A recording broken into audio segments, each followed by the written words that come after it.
আওয়ামী লীগ শক্তি দেখাচ্ছে। একের পর এক তারা হামলা করছে। কিছুদিন আগে সেনাবাহিনীর উপরও হামলা করেছে, সেনাবাহিনীর গাড়ি ভাঙচুর করেছে।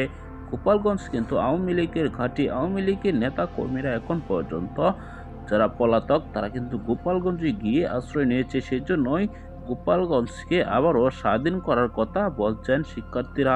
দর্শক, গোপালগঞ্জে আপনারা দেখেছেন কিভাবে বিএনপি নেতা কর্মীদের উপর হামলা হয়েছে। কয়েকজন বিএনপি নেতাকে পিটিয়েছেন আওয়ামী লীগ নেতা কর্মীরা।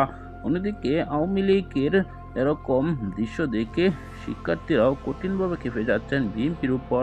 কেননা বিএনপি অনেক বছর নির্যাতিত হয়েছে, এখন পর্যন্ত তারা নির্যাতিত হয়, এমনকি শিক্ষার্থীদের উপর তারা বলছে যে তারা আপনারা কারা।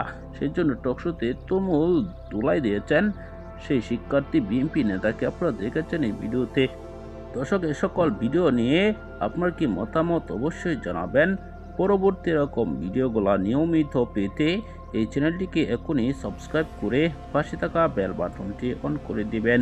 ভিডিওতে একটি লাইক দিয়ে শেয়ার করে অন্যদেরকে দেখার সুযোগ করে দিবেন। আসসালামু আলাইকুম।